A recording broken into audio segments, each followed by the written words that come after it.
The highest art of warfare is not to fight at all, but to subvert anything of value in the country of your enemy, until such time that the perception of reality of your enemy is screwed up to such an extent that he does not perceive you as an enemy, and that your system, your civilization, and your ambitions look to your enemy as an alternative, if not desirable, then at least feasible.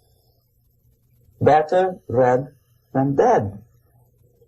That's the ultimate purpose, the final stage of subversion, after which you can simply take your enemy without a single shot being fired, if the subversion is successful. This is basically what subversion is. The basics of subversion is being taught to every student of KGB school in USSR and to officers of military academies. What subversion is? Basically, it consists of 4 periods, time-wise. The first stage of subversion is the process which is called, basically, demoralization. It says for itself what it is.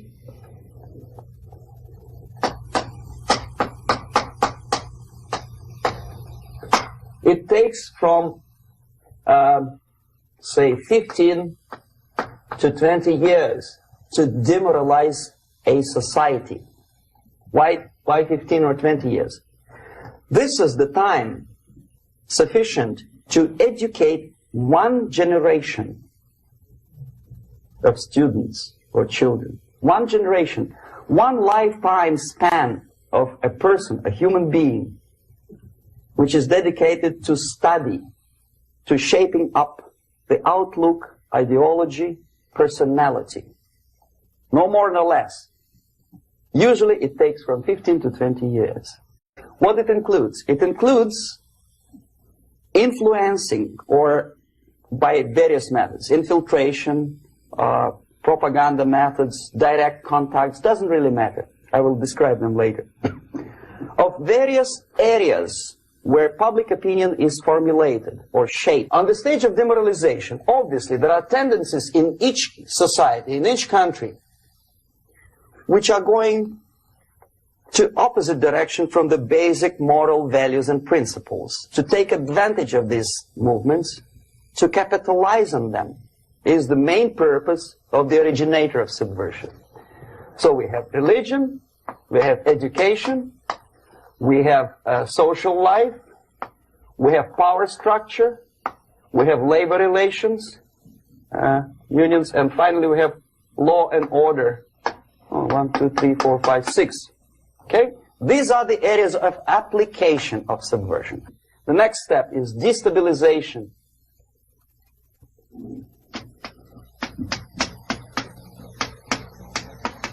Again, this word says for itself what it is. To destabilize all the relations, all the accepted institutions and organizations in a country of your enemy. How you do it? You don't have to send up a battalion of KGB agents to blow up bridges. No. You let them do it themselves. The area of application is, again, it's narrower now. Not like the previous case. The overt legitimate actions of the KGB in this case would be hardly noticeable. There is no crime if a professor who recently went to USSR introduces a course of Marxism-Leninism in a Californian college, for example. Nobody is going to come to his doorstep and say, okay, mister, come, you are under arrest. No, it's not a crime. It's not even considered a moral crime against your country. The area of application here is narrowing down to economy, again, labor relations, right? To law and order, plus military. And economy, law and order. Yes, and again, the media destabilization process usually leads directly to the process of crisis. In case of developing nations, that's the area where I was active. The process starts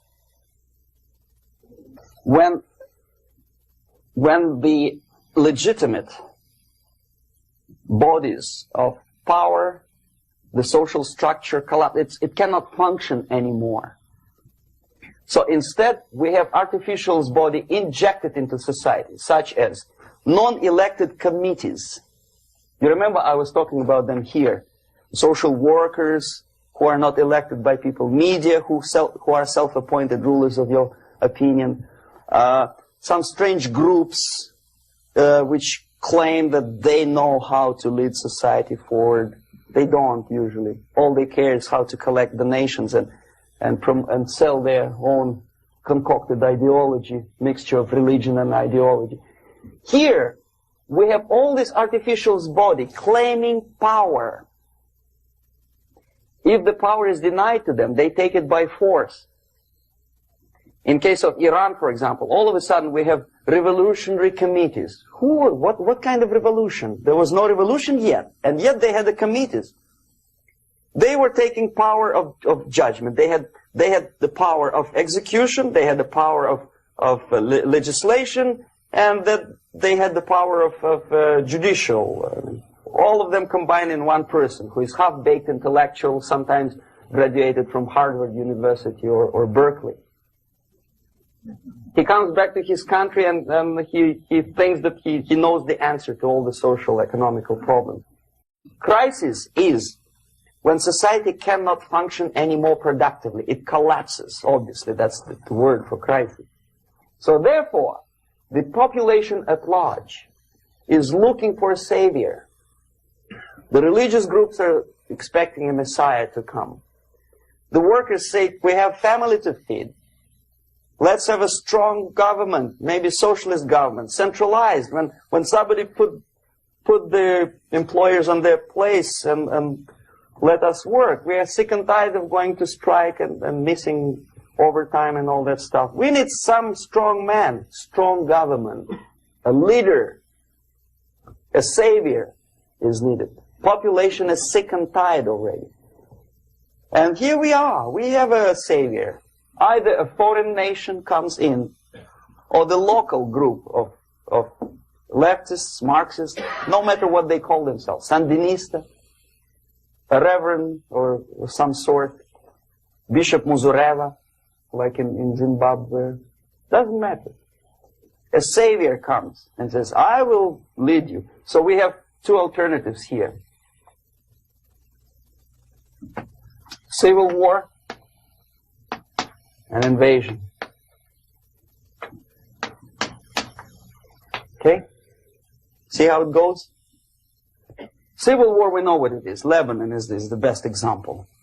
The civil war, which was artificially implanted in Lebanon by injection of force of PLO, Palestinian Liberation Organization.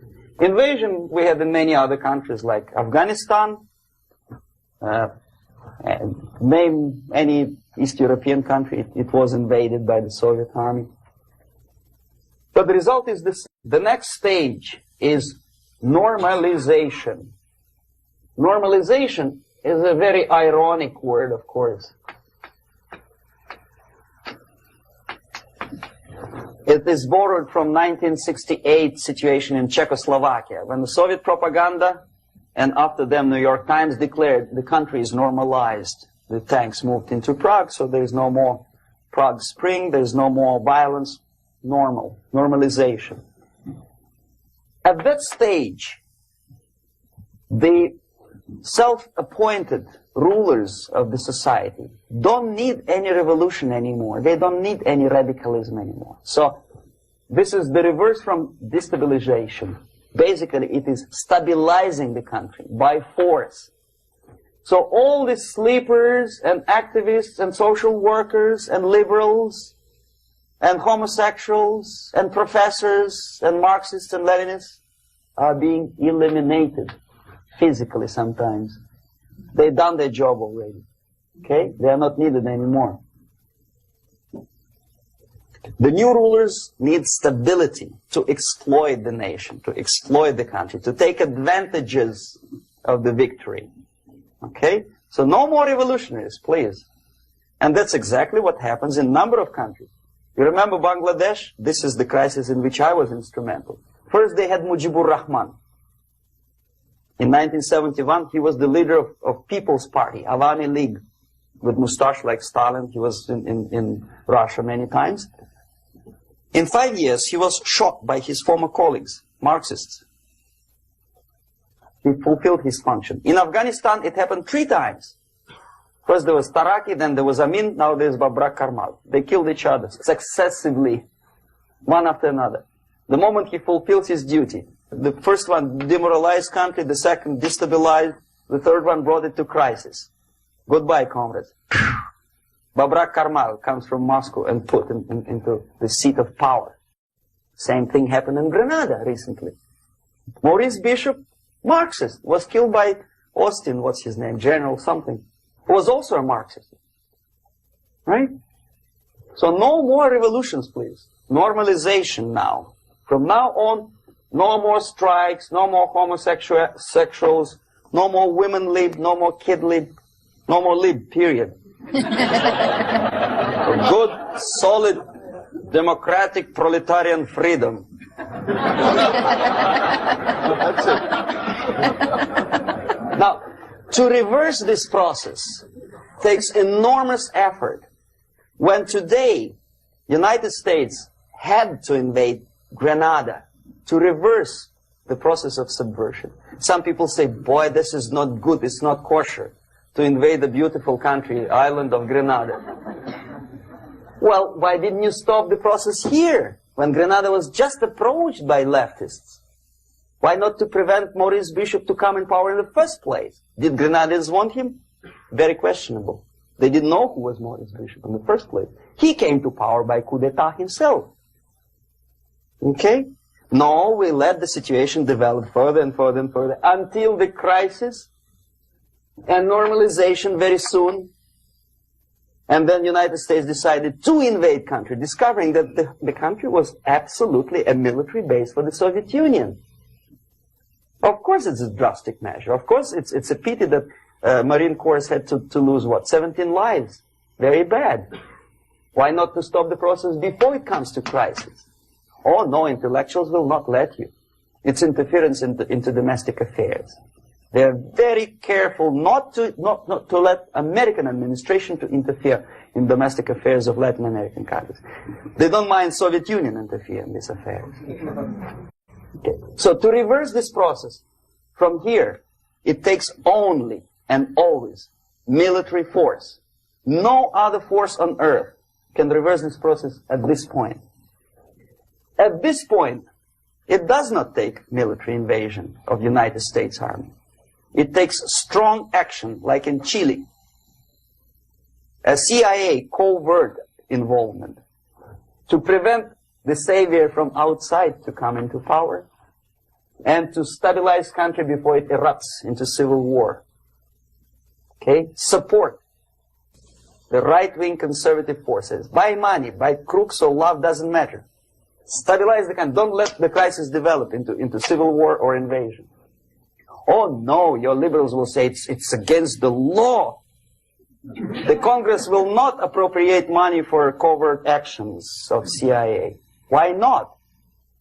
Should we wait till the normalization come and Soviet tanks land in Los Angeles airport?